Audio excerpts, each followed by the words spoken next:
Good morning, and today I'm going to attempt to change the lift bolts in my Toyota Celica. I've been told, it can be quite a serious problem if they snap. They're just these two little bolts here, which help with the variable valve timing and the extra lift on the vvtli. So I'm going to have a bash at that. Obviously the engine cover's got to come off. So I think there's just this plastic covering, and take the coils out, and I've been told this metal pipe joining the top there can be a bit of a nightmare because there's no give in that. So I'll do that now. I'll get all the bits and bobs off, like all the trims and other little bits, and then a few pipes to be disconnected. There's some breather pipes over there, for instance. And then once I've done that, we'll have a quick little look then. And just in the middle of taking all the bolts off, I'm surprised. There's quite a lot of bolts to take off actually. So obviously there's ones off all the coils there, all the way around the engine as well. There's quite a few. But I don't know whether it's worth mentioning. I've owned quite a lot of old cars in the past. Obviously you've got to top it up with oil now. This car's 17 years old. And for the very first time in my life, I took the oil cap off. I've never ever taken the oil cap off, because I've never ever had to top up the oil at all. So that's the very first look into the engine. So it's a bit strange, because I just always remember all my previous cars, I've always had to top up the oil. So that's a bit weird, not having to have a first time I've ever taken the oil cap off this engine. So I got a few more bits and bobs to do. There's a few little tricky ones to get to there, but I think once we take off these breather pipes here, we should be okay. And there's a few really awkward ones right at the back there, but it's all pretty straightforward really. So I'll give you a little update now in a minute.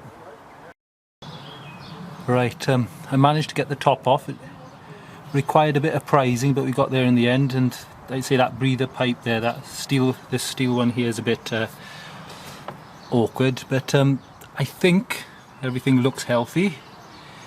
And there and there are the two nuts we got to remove. I've heard some scare stories of those snapping, so I'm really nervous about that. So, well, I'll keep the film rolling, and you can watch me take them off now, and we'll keep everything crossed. Here we go.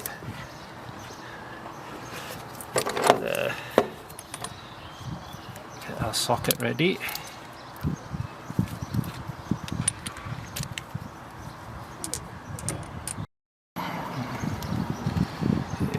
Right, so it's that one there. So I'm a bit nervous. I think that's alright.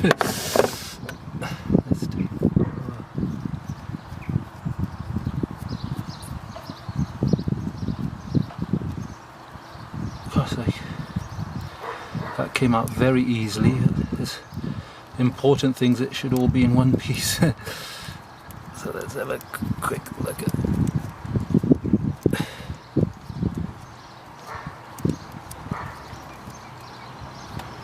There they are.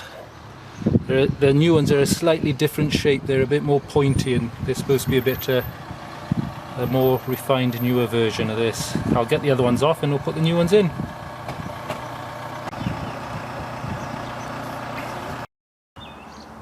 Right, there's the new and the old ones next to each other. A little comparison, so they are slightly different.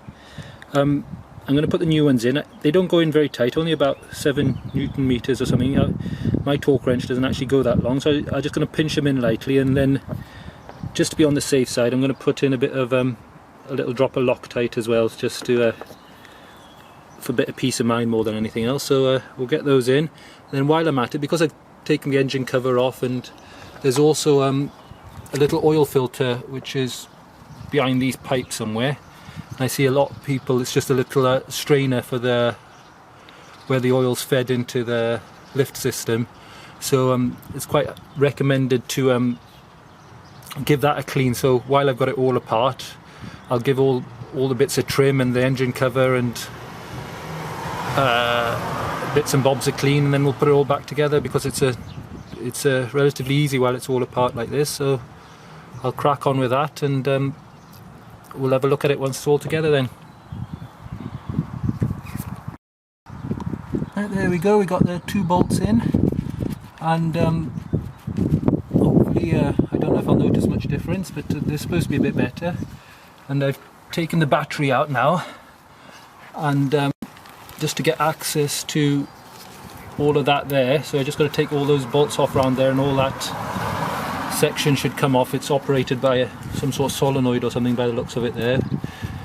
So I'll take that apart. It's just an opportunity while access is relatively good to get to things. So everything I'm doing, it's not new or anything. Loads of people do it. It's just if you come across this video, great, and you can see how it's done then, and I think there's a few of them on the internet, so that's where I got it from, so hopefully it will be of some use. So we'll get that off and we'll have a look at that filter. So bearing in mind it hasn't been touched for 17 years, so, well, it hasn't been touched since the day it was assembled basically, so you can tell the condition of the engine as well by that, you know, hopefully there's no little metal bits in there or anything like that. So we'll give that a good clean, and I can show you what that looks like then. Right, I've removed all the body of that filter solenoid section there. Let me see if I can focus in there. So right there, I don't know if you can see, where am I pointing there? Right there, there's the filter. So we'll grab that out and we'll have a look what condition it's in now. Let's have a get these long nose blades in there somehow.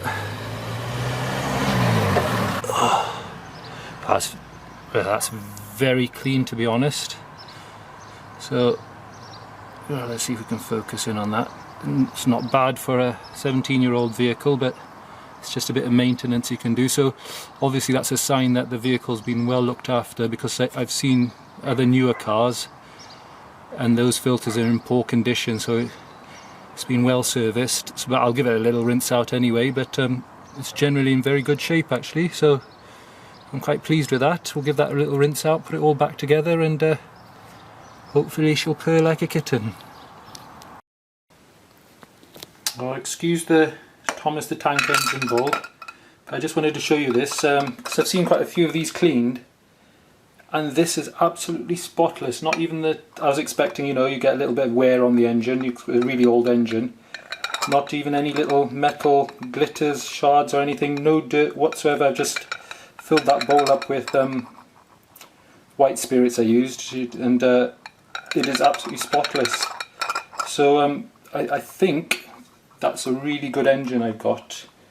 So it's done about 77,000 miles now. It's 17 years old, but I was expecting something, you know, some little glitters of metal or something, you know, just some general rubbish in there of some sort, but it's absolutely spotless. So that's one good thing to take away from it, but I think it's worth doing anyway, you know, just general maintenance in the age of the vehicle.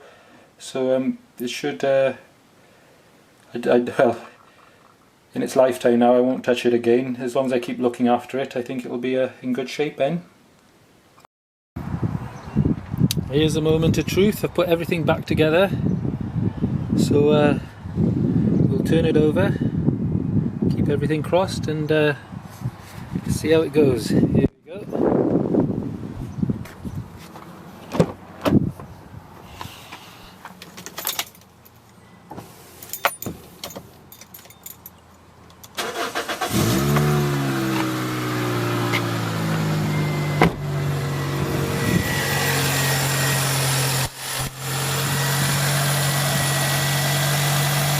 All sounds good.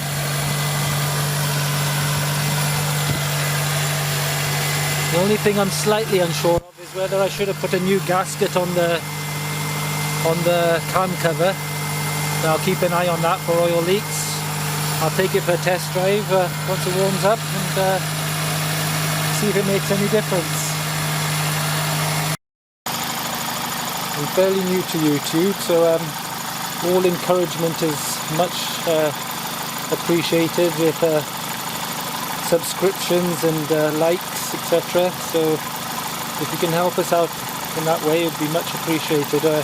Hope you've enjoyed this little video I've done, and if it's useful or if you've got any helpful hints you can give me, be much appreciated. Thanks.